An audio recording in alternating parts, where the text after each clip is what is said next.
Welcome back to Biblical Questions Answered, Precept upon Precept, the Incarnation, the Tabernacle, and monogenes. Today's verses are John chapter 1, verses 14 through 18. And the Word became flesh and tabernacled among us, and we beheld his glory. The glory is the only one from the Father of grace and truth. John witnesses concerning him, and he cried out, saying, This was he of whom I was saying, The one coming after me has precedence over me, because he was before me. For from out of his fullness we have all received, and grace upon grace. For the law was given through Moses, grace and truth came through Jesus Christ. No one has seen God at any time. The unique God, the one being in the bosom of the Father, he has made him known. So, a few things. Going through the verses, a sentence at a time, a part at a time, taking it apart, what do we have? And the Word became flesh. So, here we have the Word, who is also the true light, becoming flesh, which in light of the rest of the Gospel is the incarnation of Christ. There is no description of how this came to be in this verse. But the Word became does indicate that he truly did take on flesh. So, yes. Therefore, the Word, Christ, had flesh. He was human. 2. All right, so the second part, and tabernacled among us.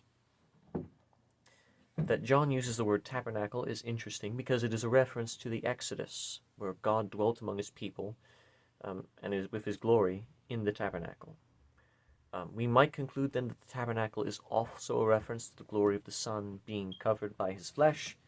That's not necessary, but it is possible. It is a possible thing to read into it, or read out from it. I think you'd want to read out from it instead of read into it.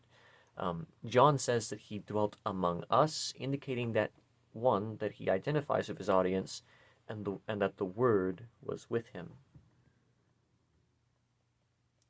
And we beheld his glory.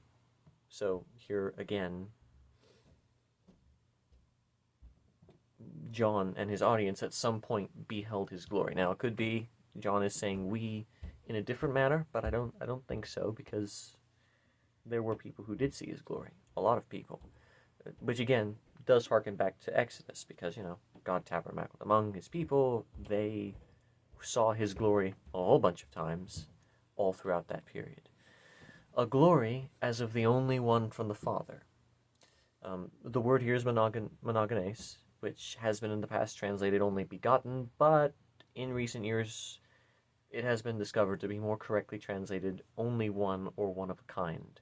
It's a compound word, so the first thing is one or only, and then people for a long time thought the other half was begotten, but it turns out it was just like of a kind, or something of that nature.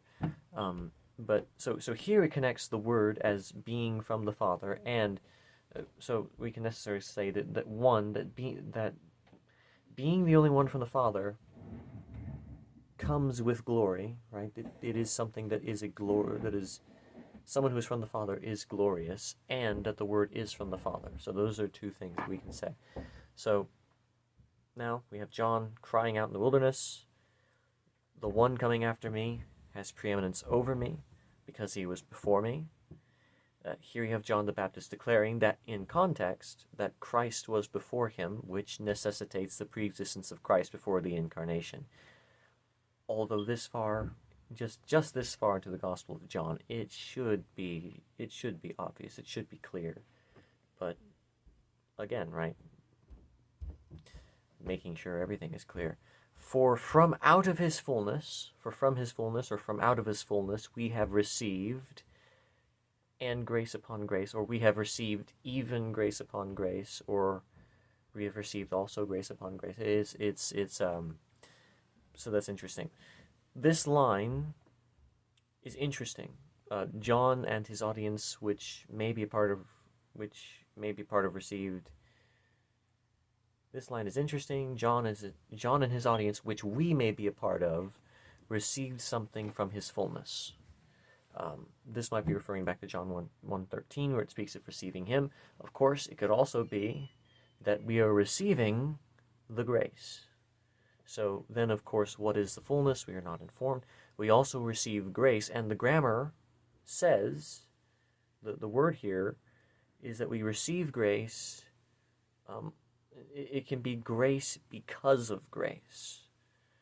So that is interesting, and we could say, because there are verses that say Christ is full of grace and truth, if we do get grace, well, we would get it from him in that sense. So, and of course it continues on, for the law was given through Moses. This, of course, speaks of the first 5 books of the Bible, although there are other things to keep in mind as we move along, such as the difference between law and grace, and are we under the law or are we under grace?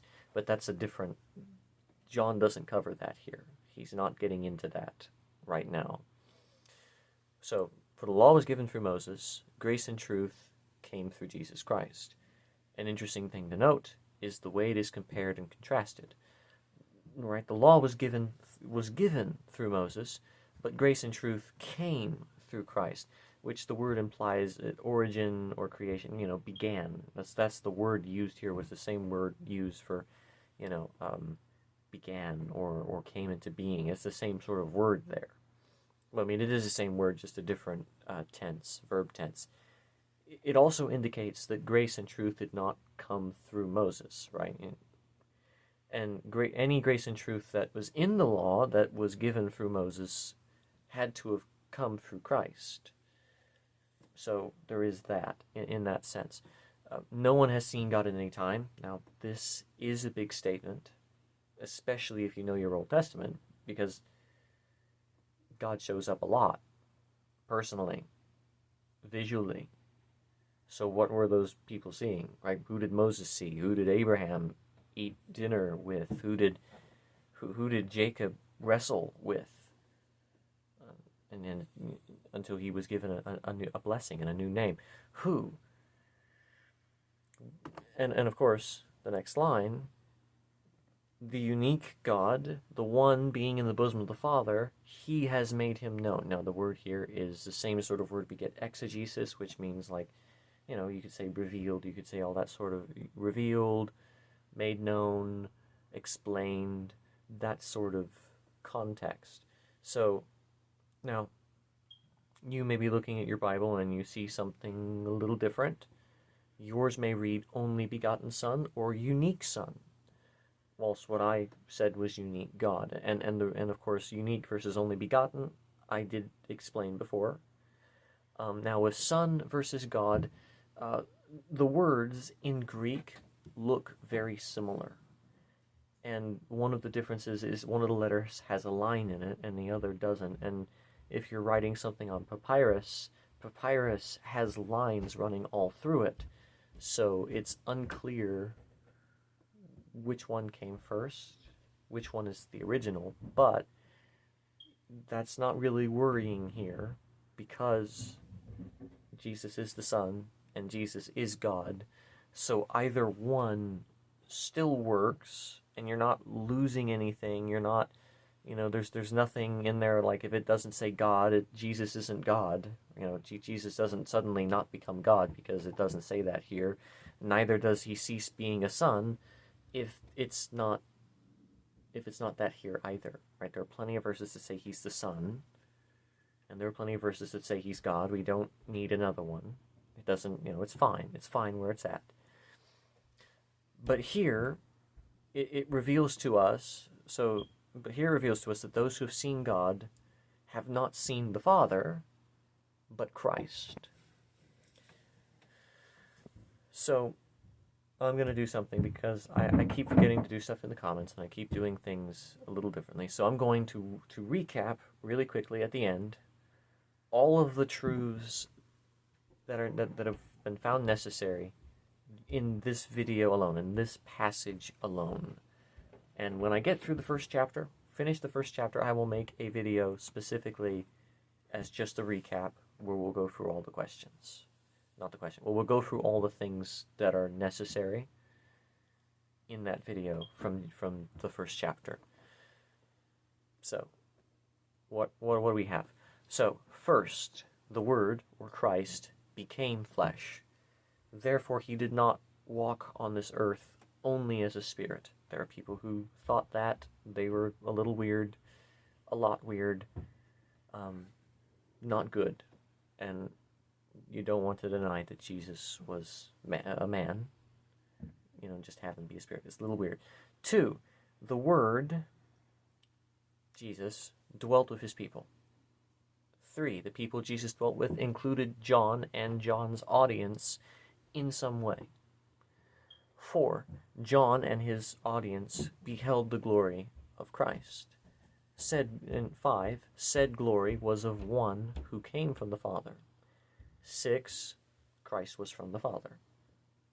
7, Christ coming after John, yet being before John, shows his existence before his incarnation. 8, John declares that Christ is preeminent over him. So, not only that, but you can go further and just say, Christ is more than John. Christ is preeminent over John, as just a rule. 9, we have received from his fullness. And 10, what we have received, at least if I'm reading it right, is grace because of grace, which come from Christ. 11, the law, the first 5 books of the Bible, were given through Moses.